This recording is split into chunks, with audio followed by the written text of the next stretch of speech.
an acknowledgement of it, I think.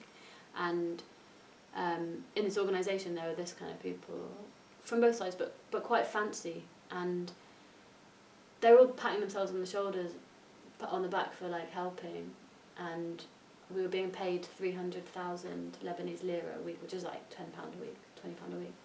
But then there's a doorman, who was called Mohammed again, who was young, and again I became friends with him, and I asked him how much he was paid, because he's the one who gets the volunteers, you know, water, and he moves the bins out, and he leaves the cars in, and he does the groundwork, and no one really respects him. And I asked him, and he said, "Oh yeah, no, I'm paid £200,000 a month, 200,000 lira a month, and we're getting 300,000 a week." And I went to the boss and I said, "You can't. I think there's a problem. Yeah, you can't say we're an aid organisation or a charity or trying to be this like the change in the system and this bright, you know, kindness if actually it's built on the values aren't it doesn't go down." And what was the response? Did you really get a raise? they acknowledged it. I think so. I left. I had quit. Okay. Well, let's hope he's still there and happy. I hope so. Watches this film. Yeah. Yeah. And just to finish off, because I'm interested, you've actually seen it. Okay, so let's imagine. Do you know? I mean, you know London, right? Yeah. Okay. So proportionately, imagine that bomb had gone off in London. Yeah. As opposed to Beirut. Where would it have gone off, and how much of London would have blown up and been levelled? Okay, if it was like at the London Eye. Right, sort of on the Thames by Westminster. It would have been. If that's the London Eye, it would have been all up to. Like Regent's Park, as far up as that.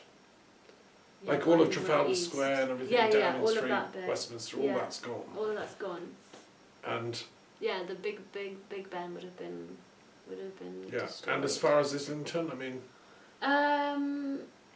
you would have felt it. All of the windows would have been broken in the like close circumference of London, right. Up to like getting into the east.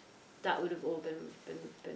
So a lot of Beirut got clobbered. But luckily, the sea is on half of the side of it. Like luckily. So it only got half. Yeah. As bad as if it had been. The sea took in a lot of it. Yeah. And then this from where the bomb is, a lot of it is kind of port working area. So and then there's a big highway, and then the city starts. Right.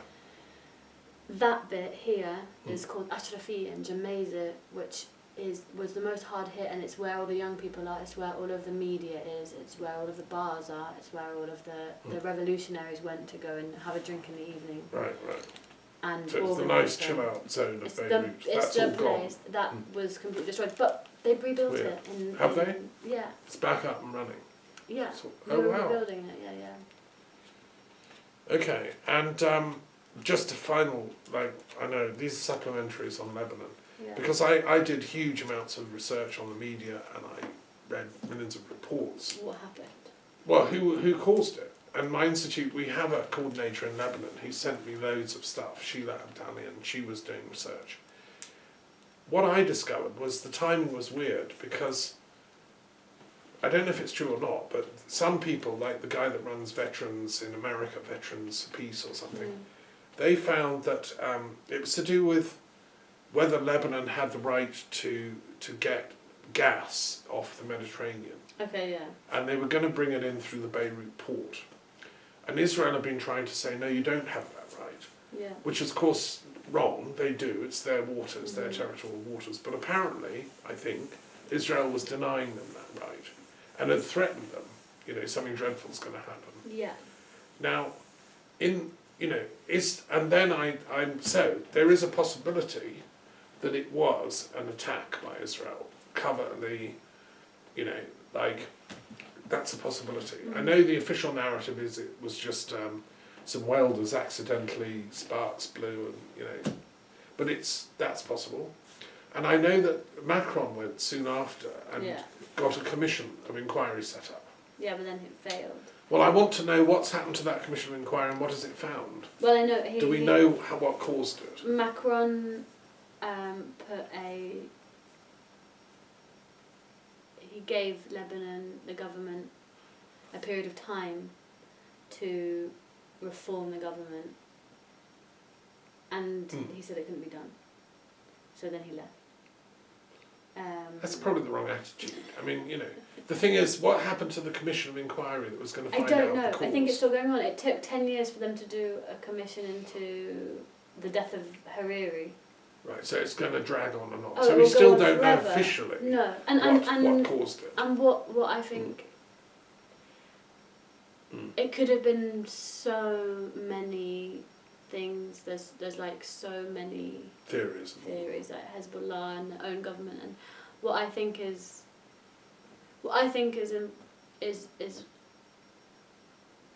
important from it was the fire was going off for an hour before it exploded, and the government knew there was ammonium nitrate there, and no one told anyone to evacuate. They could have saved all of those lives that have died. How many people died in the explosion? 250. Right. But about 4,000 people were injured. And if they'd have given the warning immediately, everyone would have gone. They could have escaped. Yeah, you only had to go half an hour away to not have been killed. The reason why the houses completely demolished and killed the people in the houses, and that's what I find.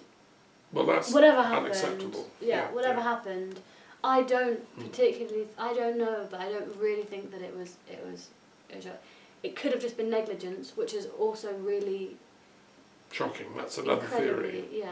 Incredibly. Like that nitrate shouldn't have been in a warehouse for that long. It had been taken off a ship. Have you seen how it's stored in Jordan? It's stored in the middle of a desert, away from everyone, so that if it goes off, no one will get hurt. It was stored in a old warehouse. Right.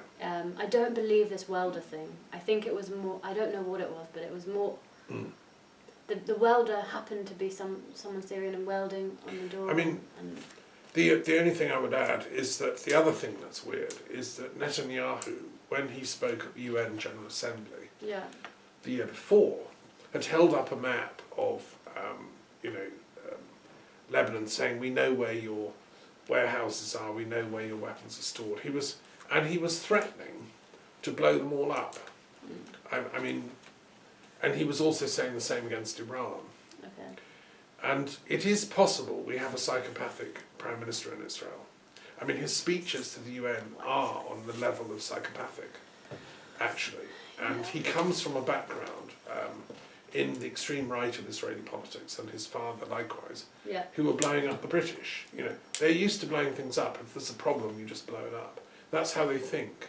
And it is possible, and I say this with great sorrow, that Prime Minister has ordered these kind of actions with no moral compass.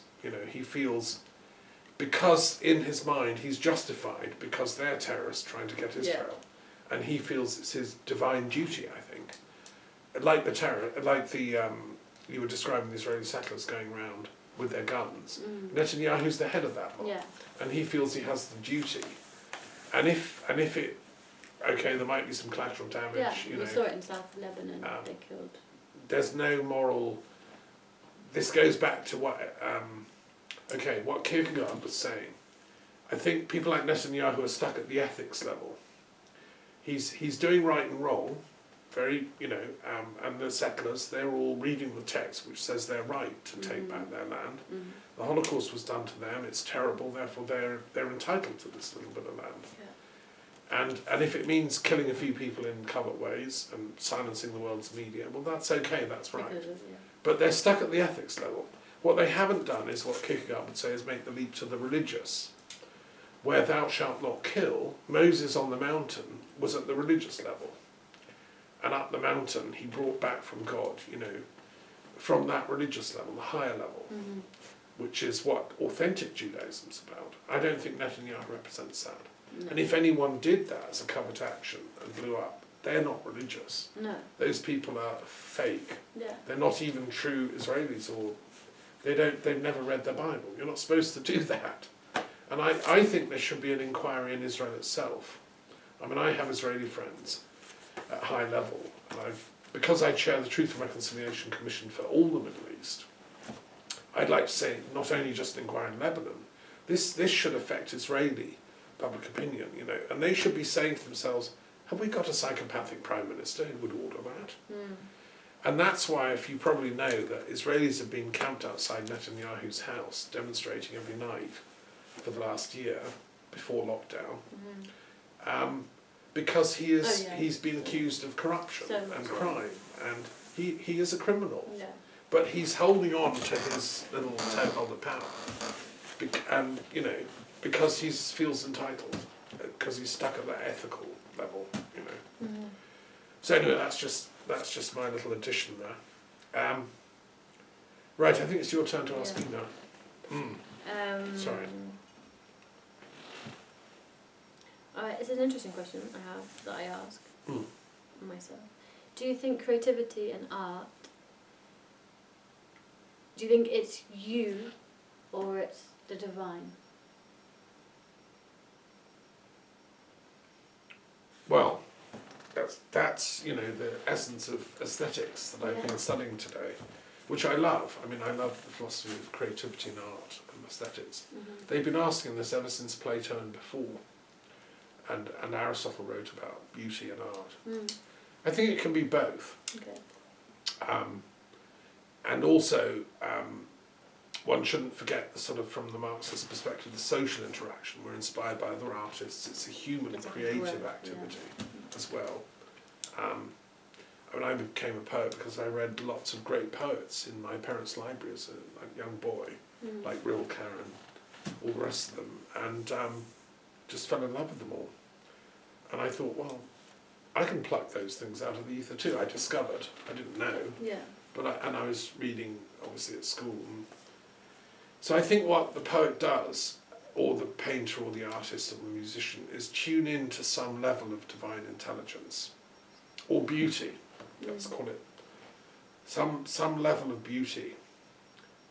When I was in Jaffa interviewing people for the Truth and Reconciliation Commission for the Middle East, it was the funeral of Mahmoud Darwish, great Palestinian poet. Yeah. And the man we were interviewing, who was a blind social worker in Jaffa, he was talking to us, but he was also watching the funeral on the telly. He was a great poet. He has beautiful imagery and incredible profundity. You know his work, right? And so where does someone like that get it from? Where did Rilke get it from? You know, great poetry. Great poetry. You know, you get chills up the back of the neck when you hear it, because it's your intelligence realizes that guy tuned into divine intelligence, which you can too sometimes if you're lucky. And so I think we were discussing this, weren't we, on the Zoom call with SciMed yesterday. And they were talking about new theories of brain and consciousness. Consciousness isn't in the brain, it's in divine mind, which is all around, which has different levels and gradations. This is what Neoplatonism has said for thousands of years, and it's what philosophers have been saying. So what we learn to do as artists is to unfilter the filters, because most of us going about our normal lives, we just live on a horizontal level, and we don't have more than like 5 beautiful thoughts in the day, you know. But an artist has learned how to unblock the filters, to let in the pure light. And they might do that through prayer, they might do it through meditation, through contemplation, through having a walk in nature, you know, through whatever techniques. I mean, the French symbolist poets all smoked lots of marijuana, and, you know, that opens the door as well. Or they drank absinthe. People like Mallarmé and Rimbaud didn't do their livers very well. Yeah, I mean, and that's what historically, and some artists have, you know, so you can explore how to open the gates of consciousness. William Blake talked about that, to see heaven in, in the palm of your hand, and to hold eternity in an hour or something like this. And so yeah, I think it's the bit that the artist has to do is learn to unfilter the filters, and then the divine consciousness. It's like the canal system, it just floods into the lock. It comes in if you open up enough. You don't have to do anything really. but you have to be willing to receive. And I think that's how prophets work as well. You see, in my commentary on the Quran, I mean, the Quran is also poetry. Yeah.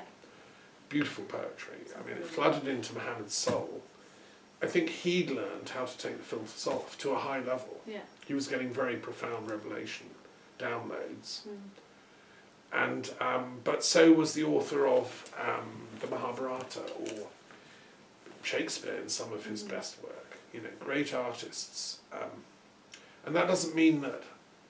Yeah, so to me, there's a close relationship between spiritual revelatory literature, like, and great poetry. Mm-hmm. And it's the same function taken up a notch.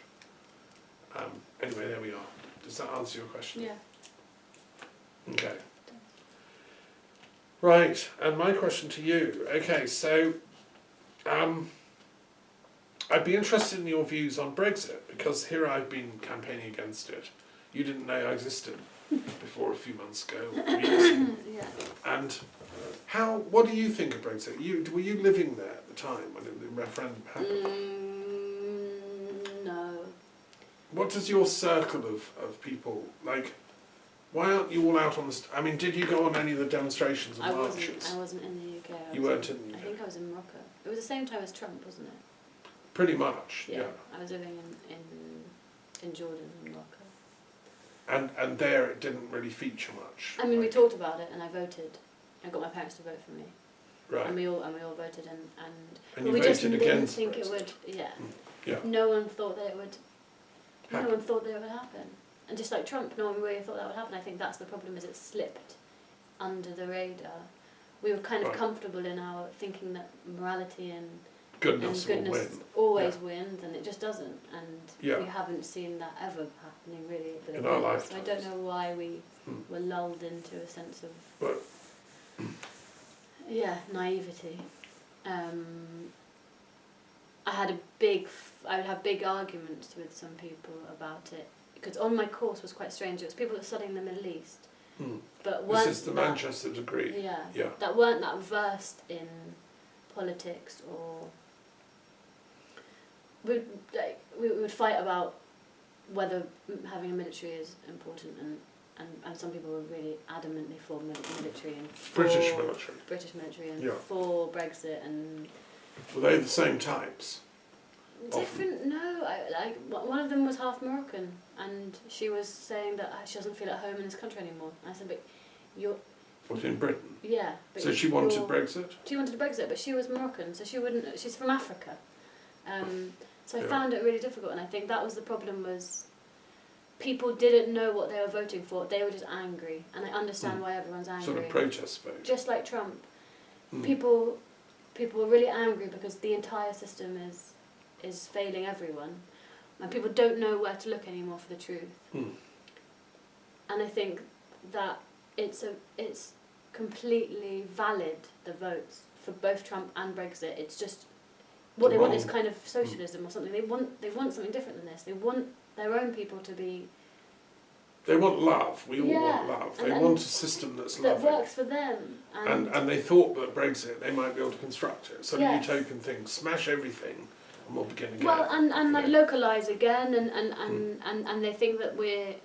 For some reason they thought that we didn't have a good deal in the EU, even though we never had the euro, and we had the best deal of any nation. Anyone. But we were just told lies and propaganda. Absolutely. I mean, just the sheer evil of that propaganda campaign, and Boris Johnson was at the heart of it, and Dominic Cummings. Yeah, these people are just ignorant. But it makes me really... Yeah. The thing is, what my standpoint is in all of it is politics or governance or governments aren't the answer to any of the problems. I think even getting lost in the Brexit or not Brexit deal is kind of redundant in a way. Not that it is not important. It's important, but there's a much bigger thing going on that is destroying the entire world, and we are getting lost in the micro issues of, I don't know, just Brexit or not Brexit. And that bigger thing is? The bigger thing is consumerist capitalism, and the entire globe is essentially destroying itself, and we are because of enslaving consumerist because capitalism of consumerist and profit and greed. yeah, and I think if we don't stop, then I've just been listening to something on Novara Media about what their like trajectory is, that because the Rishi Sunak and the Conservatives have made this new budget, and they've been a bit more socialist in it, in that they've raised corporation tax and they've like frozen tax on the people, and it seems like they're being good, but what's actually happening is they know that the corporations don't ever pay the tax anyway, so the corporations don't really care because they've got loopholes in all of them. Right. So that won't really affect them. They're not going to pay their tax. They're not going to upset the corporations that much. Right, but they'll it's make just the sort of window people dressing. believe that they're good. Rishi Sunak will then come in. He's much better than Keir Starmer because Keir Starmer's got nothing. He's got nothing. He's not saying anything. And then if the climate breaks down, our government will look after ourselves and will put in place some green, like the Green New Deal. We'll put in place some things to help us. But what we'll also do at the same time is make sure that we're very scared of foreigners, and then we close our borders to an extreme degree. Well, and that's ironic given Rishi. Yeah. There are a lot of these. But that's why they're using them, and they'll militarise the borders, which is already kind of happening in Calais. It's incredibly insane. Yeah. And then when these places that we have violated for so long in the global south aren't livable anymore because the west and the north have destroyed the ecosystem. It's not them, it's us, America and Europe, who have destroyed the ecosystem with consumerism. When they will need to leave these places, we'll then be so afraid of foreigners and be so adamant in our little place to keep us safe that we'll not let any of them just shoot them in the we'll water. just kill them, which is already happening. They've wanted to put a wave machine in the channel to stop these tiny dinghies of young people To make big waves to blow. And that terrifies me. So I think Brexit, in that it's not that important, but it also the mentality behind it is incredibly important to highlight. I think we have to talk about what it's doing to our country and what in 20 years and 30 years it will look like if we have a closed border. Do we want to be the last surviving people on the planet and leave everyone to die outside? Because that's what is really that's not going to happen. I mean, it's just really. I mean, your analysis is interesting to listen to. But you think it's not going to happen? Well, I mean, it's your floor. I'm asking you the question. All I would just add is, and what about Scotland? And what about Ireland? In your analysis of Brexit, I mean, does your circle ever think about Scotland and Ireland? I've got friends who live in Scotland. Because you see, for them it's a really big deal. They're going to leave the UK over this. This is what I've been saying. Yeah, which I hope so. And the UK's, I mean, that's the end of the UK, you know. Yeah. That's the irony, is Brexit is brilliant for the Scots And, independence movement and the Irish unification movement. Yeah. It's delivering that. Well, that's good, and I'm Actually, it is. You know, it's the I'm final really happy. throw of the British arrogance, the English arrogance. Yeah, we'll be left alone to. Well, I think that then there's going to be a change of heart in the shires. I mean, I had a phone call today from someone in Surrey who's helping organise anti-Brexit stuff. Okay. And wants me to get involved, and so that's even Sleepy Shires. This is an academic economist. So you think we'll go back in? Well, I think Scotland is going back in fairly soon after they get independence, and I think Ireland will, when Northern Ireland is given a vote under the Good Friday Agreement, which they have to have, and they will get it.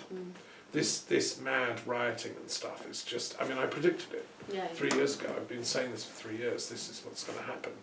Because I chair also the Truth and Reconciliation Commission for Britain and Ireland. And I've been there, I've done peace meetings in Belfast and Dublin. I knew this would happen. That's why I was so against Brexit, because I care about Ireland. Yeah. And, you know, to me that's as important as Lebanon But is to you. Ireland is a tax haven to the biggest corporations, which isn't okay. Dublin like has Amazon and all this stuff. Amazon, Facebook, Pornhub, Twitter. who are destroying the world. Twitter's destroying our minds, Facebook's destroying our minds. It's also like the reason for this data surveillance capitalism stuff, isn't it? And that Ireland has its own problems. Ireland has its own problems. You know, and it's I'm not saying it's paradise. capitalism, no. But anyway, I'm just saying, I'm not. This is not a value judgment.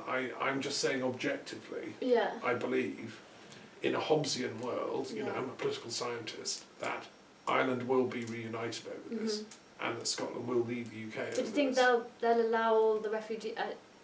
Well, no, they'll be part of the EU, and The EU they will don't let rejoin in it. anything. That's just the thing is, the EU isn't good. The EU does not let in. They're not letting in any refugees. They have a Dublin agreement, which means that the first country that you've been thumbprinted in, that you have to stay in.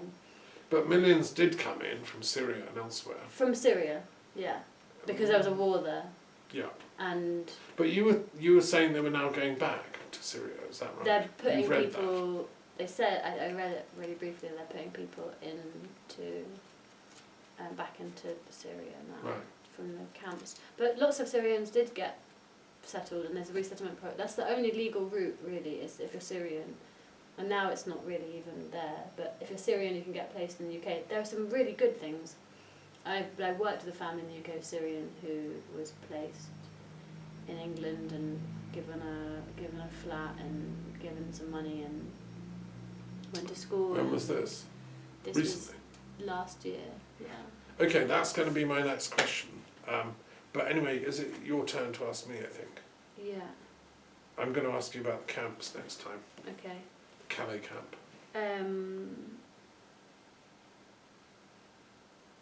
Okay, because Prince Philip died. Yeah, Just, dear old Philip. yeah,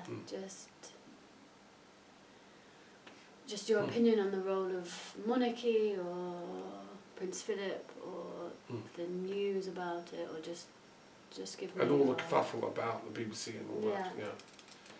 I mean, okay, so, I mean, I lived in London for 10 years and worked tirelessly. I mean, I came to Britain from Canada in the 80s, early 80s, as a young seeker of truth, you know, and all that. And I respected the monarchy. I lived in London. I would often drive past Buckingham Palace. And I just felt, I didn't realise how much power they had in those days. I thought I believed the propaganda, they're just like a fig leaf. We're actually a democracy, a constitutional monarchy, and that means they don't have any power, right? I respected the idea of monarchy as a sort of as a bulwark against total meltdown, chaos, you know, the old argument. And I was baptised as an Anglican when I was a student at King's College, which is, you know, you can't get much more pro-monarchy than that. And I was I followed the Gladstonian model of liberalism and slow progressive change, but also the genuine Liberal Party which brought us the Great Reform Act in 1832 and which dented the power of the monarchy. And I think 19th century British history is very interesting, and as a historian, the monarchy's become less and less powerful. Victoria was pretty powerful, but since then it's sort of gone down, and Parliament became more powerful, and I agree with that. I personally would like the monarchy to be much more like a Danish or Dutch or Belgian monarch, which, you know, in Holland they drive around on bicycles. I mean, they're part of the people. Yeah. They don't have huge palaces. I think the monarchy gets far too much money. I would cut their bills by a quarter, you know, and make them go out on bicycles and be normal. They're hidden behind their sort of moats far too much, and not just the immediate monarch, but all the hangers-on. There's loads of them. So I think, and I don't think that's necessary. I don't think it's good for them. I mean, I've said to people, I mean, true monarchs like King Alfred the Great, he was probably the best ever Anglo-Saxon monarch. He used to go in disguise at night and walk around the towns of Wessex to see how ordinary people lived. He'd go in the taverns and have a pint of ale, you know, in disguise. because he never wanted this huge distance between, you know, the ruler. Because as a Christian, he felt he's there to serve them. Yeah. The monarch should be a servant. Yeah. The best way of leading is through servanthood. Yeah. Okay, so I did meet, and so that's kind of where I'm coming from. The ideal, let's have a proper monarch who's a genuine person with the people and doing the right thing, you know. And I thought I had faith that was where Elizabeth was coming from. I kind of vaguely met her when I went to the Commonwealth Interfaith Forum once in Westminster Abbey. I set up the Commonwealth Interfaith Council. I'm a Canadian, you know, I've respected Britain's constitutional monarchy. And I met Philip at an event in St James's Palace when we were launching the Sacred Literature Trust, and Satish Kumar and many other great spiritual elders were there, and Philip was there, and we chatted like as close as you and I are over drinks, and he said, I'm really into this interfaith stuff you're doing, it's fantastic work. And I said, well, thank you very much, Philip, because, you know, I'm glad somebody understands. And I knew that his mother was a very interesting woman, Princess Alice of Germany, but she ended up marrying the Greek monarch. Okay. And she loved that book by Edgar Shure, Yeah. which The Secret Initiates of History, you know, which I love. And so I think Philip has this mystical streak which he's passed on to Charles from his mother, and I was prepared to give them the time of day. You know, I chatted to Philip, and I have also been at events with Charles, and I respect them. Yeah. However, having said all that, I've been appalled at Brexit. Yeah. This to me is the final straw, you see. I mean, I always had this view that the monarchy was on the side of progress, on the side of decent people. You know, okay, they're a bit rich, but it's not their fault, you know. Yeah. And for instance, when they made Brighton a city, Okay. the Royal Pavilion was turned into like a banqueting hall. My mother went representing the Brighton Peace Movement. And there's the Queen, you know, she was one of the people invited. So the Queen does good stuff like that. But I think what's happened with Brexit, my disillusion,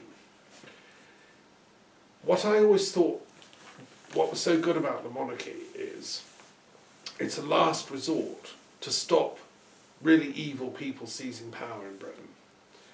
Parliament, you know, imagine there was a coup, imagine there's a fascist coup on Parliament.